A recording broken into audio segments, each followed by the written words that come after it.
انزلت سورۃ ان آمنوا باللہ وجاہدوا مع رسولہ، اور جب کوئی سورت نازل ہوتی ہے جس میں کہا جاتا ہے کہ اللہ پر ایمان لے کر آؤ، یعنی اخلاص کے ساتھ ایمان لے کر آؤ،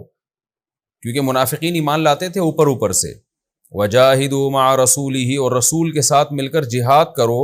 استأذنک اولو الطول منہم، تو ان میں جو قدرت والے لوگ ہیں وہ بھی آپ سے اجازت مانگ رہے ہوتے ہیں، وقالوا، اور کہہ رہے ہوتے ہیں، ذرنا نکم مع القاعدین، کہ اے نبی آپ ہم کو چھوڑ دیجیے، ہم پیچھے بیٹھنے والوں کے ساتھ بیٹھنا چاہتے ہیں۔ رضوا بأن یکونوا مع الخوالف، یہ اس پہ راضی ہو گئے کہ پیچھے رہ جانے والوں کے ساتھ بیٹھ جائیں۔ وطبع علی قلوبہم، ان کے دلوں پر مہر لگا دی گئی، فہم لا یفقہون، اب یہ سمجھتے نہیں ہیں، یعنی یہ سمجھتے نہیں کہ کتنی بڑی ذلت کی بات ہے یہ۔ اب قرآن ان منافقین کی جو برائی ہے وہ بیان کر کے صحابہ کی اور نبی صلی اللہ علیہ وسلم کی تعریف بھی کر رہا ہے۔ لیکن الرسول، رسول، والذین آمنوا معہ، اور وہ لوگ جو نبی کے ساتھ ایمان لائے ہیں، جاہدوا باموالہم وانفسہم، انہوں نے اپنے مالوں اور جانوں کے ساتھ جہاد کیا، واولئک لہم الخیرات، یہی لوگ ہیں جن کے لیے بھلائیاں ہیں، واولئک ھم المفلحون، یہی لوگ کامیاب ہیں۔ اور یہ تو دنیا میں ان کے لیے، اور آخرت میں کیا ہے، اعد اللہ لہم جنات تجری من تحتها الانہار خالدین فیہا، اللہ نے ان کے لیے باغات رکھے ہیں جن کے نیچے نہریں بہتی ہیں، جس میں یہ ہمیشہ ہمیشہ رہیں گے۔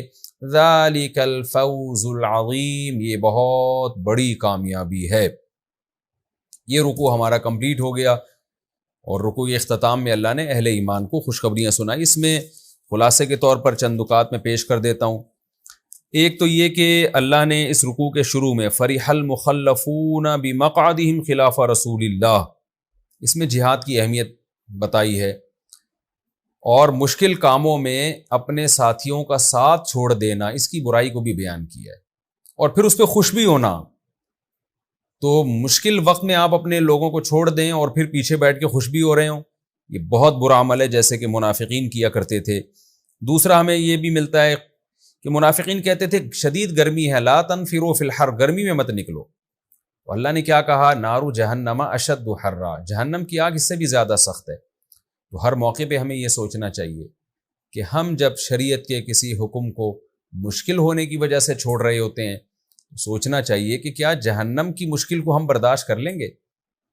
آپ کے لیے فجر میں اٹھنا مشکل ہے، نیند قربان کرنا مشکل لگتا ہے، سوچ لیا کریں فجر کی نماز چھوڑنے پر جو آخرت میں عذاب ہوگا، کیا وہ عذاب مشکل نہیں ہے؟ کیا وہ آسان ہے آپ کے لیے؟ لوگ بتا رہے ہوتے ہیں نا کہ بیٹا تم محنت کرو، امتحان میں کامیابی آئے گی، بیٹا کہتا ہے، بچہ کہتا ہے پڑھنا بڑا مشکل ہے، تو آپ کہتے ہیں بتاؤ جب ناکام ہو جاؤ گے، کہیں جاب نہیں ملے گی، تو پھر معاشرے میں سروائیو کرنا یہ مشکل نہیں ہے، یہ آسان کام ہے کیا؟ تو یہ ہر جگہ موٹیویشن کے لیے یہ آیت کا استعمال کیا جا سکتا ہے کہ ہم دنیا کی ٹینشن کو تو ٹینشن سمجھ رہے ہیں، لیکن آخرت کے عذاب کو ہم ٹینشن نہیں سمجھ رہے۔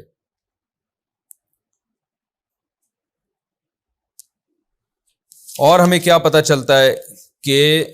یہ فقہی مسئلہ کا علم ہوا کہ اللہ تعالیٰ نے پیغمبر صلی اللہ علیہ وسلم پر، منافق پر نماز پڑھنے پر بھی پابندی لگا دی۔ کافر پر تو پابندی ہے ہمیشہ کے لیے کہ اس کے لیے آپ مغفرت کی دعا نہیں کر سکتے۔ تو اس آیت میں وَلَا تُصَلِّ عَلَىٰ أَحَدٍ مِّنْهُمْ مَاتَ أَبَدًا، اس سے پتہ چلا کہ جو منافق ہے اس پہ بھی پابندی ہے، یعنی کسی کو وہم ہو سکتا تھا نا کہ منافق ظاہری طور پر تو اپنے آپ کو مسلم کہتا ہے، تو یہ بھی پابندی لگا دی کہ جو منافق ہے، جس کا منافق ہونا ثابت ہو جائے،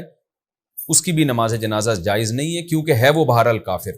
لیکن یہ خوب سمجھ لیں کہ یہ نبی کے دور کا حکم تھا، آج یہ حکم اس لیے نہیں ہے کہ ہم یقینی طور پر کسی کے بارے میں یہ کہہ نہیں سکتے کہ یہ منافق پکا منافق ہے بھی کہ نہیں ہے، کیونکہ ہم دلوں کے حالات جانتے نہیں ہیں۔ آپ کہہ سکتے ہیں کہ بھئی اس کے اعمال سے ہمیں پتہ چل جائے گا، تو دیکھیں بدعملی سے یقینی طور پر دل کی کیفیت پتہ نہیں چلتی، کیونکہ بعض دفعہ بدعملی یعنی کوئی گناہ انسان سستی کی وجہ سے بھی کر رہا ہوتا ہے، اور اپنے ساتھیوں کو چھوڑ کر دشمنوں کا ساتھ مالی مفاد کی وجہ سے بھی دے رہا ہوتا ہے۔ یعنی یہ اشکال ہو سکتا ہے نا کہ بھئی ایک آپ دشمن ملک ہے اس سے لڑ رہے ہیں اور آپ کے لوگ دشمن ملک کا ساتھ دے رہے ہیں، تو یہ تو پکا کافر ہے۔ نا نا نا نا، ہم نہیں کہہ سکتے کافر ہے، اس لیے کہ وہ ہو سکتا ہے اس عمل کو غلط سمجھتا ہو، لیکن وہاں سے لالچ اور لالچ کی بیس پہ ایک کام کر رہا ہو۔ جبکہ منافق جو کرتا تھا وہ کفر کی بیس پہ کر رہا ہوتا تھا، یعنی اس میں لالچ بھی ہوتی تھی تو اس کی بیس کفر ہوتی تھی، تو کفر دل کی کیفیت، دل کی ایک حالت ہے. تو لہذا آج علماء کہتے ہیں کہ جو اپنے آپ کو مسلم شو کرے گا تو ہم اس کو مسلم ہی کہیں گے اگر وہ اسلام کے بیسک عقیدوں کا اظہار کرتا ہے، تو اس کے عمل کی وجہ سے ہم اس کو کافر نہیں کہہ سکتے. وہ اللہ جانے اور وہ جانے، اللہ کو پتہ ہے دل کی حالت کا. اور یہ بھی ہمیں پتہ چلا کہ بھئی کہ جو نبی صلی اللہ علیہ وسلم پر اللہ نے پابندی لگا دی کہ کافر کی قبر پہ بھی آپ نہیں کھڑے ہو سکتے، تو یہاں بھی ہے کہ وہ تعظیم اور محبت کی وجہ سے جب ہم کسی کے جنازے میں جاتے ہیں وہ مراد ہے. لیکن ویسے اگر کوئی کافر کسی کا رشتہ دار ہے اور وہ اس کو کفن دفن کرتا ہے تو پھر اس کی علماء نے اجازت دی. مثال کے طور پر ایک غیر مسلم ہے، اس کے باپ کی ڈیتھ ہو گئی، ایک مسلم ہے اس کے باپ کی ڈیتھ ہو گئی اور کوئی کفن دفن کرنے والا نہیں ہے، تو بیٹے کو اجازت ہے کہ وہ اپنے باپ کو کفن دے اور اس کو دفن کر دے، لیکن اسلامی طریقے سے نہیں. اس کو ویسے ہی ایک چادر میں لپیٹ کے زمین میں، اس کی قبر بھی سنت کے مطابق نہیں ہوگی، بس ایسے ہی زمین میں دفن کر دے. تو وہ دفن کرنا اور وہ جو قبر پہ جانا ہے وہ یہ والا جانا مراد نہیں ہے. یہاں ہے قبر پہ دعا کے لیے کھڑے ہونا یا اس کو جیسے ایک تعظیم کے ساتھ دفن کیا جاتا ہے وہ مراد ہے، وہ کافر کے لیے جائز نہیں ہے. ہاں کسی کا کوئی کافر ریلیٹیو ہے تو وہ اس کے جنازے میں، جنازہ تو نہیں کہیں گے ہم اس کو، یعنی اس کی تدفین میں شرکت کر سکتا ہے اپنی رشتہ داری کی بیس پر، لیکن اس میں وہ عزت دینا، جنازہ پڑھنا، مسنون طریقے سے کفن دینا اور پھر قبلہ رخ لٹانا، یہ والی رسپیکٹ وہ میت کو نہیں دے سکتا.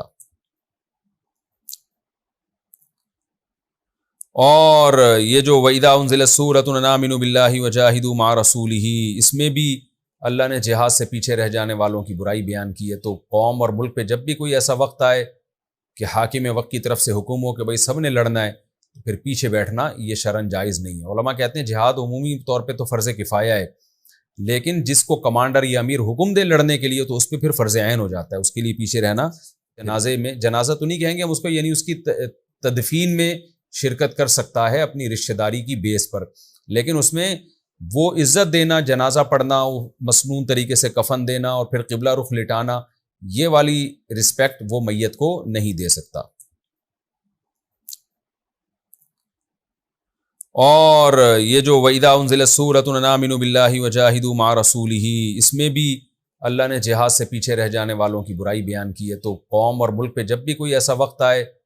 کہ حاکم وقت کی طرف سے حکم ہو کہ بھئی سب نے لڑنا ہے، تو پھر پیچھے بیٹھنا یہ شرعاً جائز نہیں ہے. علماء کہتے ہیں جہاد عمومی طور پہ تو فرض کفایہ ہے، لیکن جس کو کمانڈر یا امیر حکم دے لڑنے کے لیے تو اس پہ پھر فرض عین ہو جاتا ہے، اس کے لیے پیچھے رہنا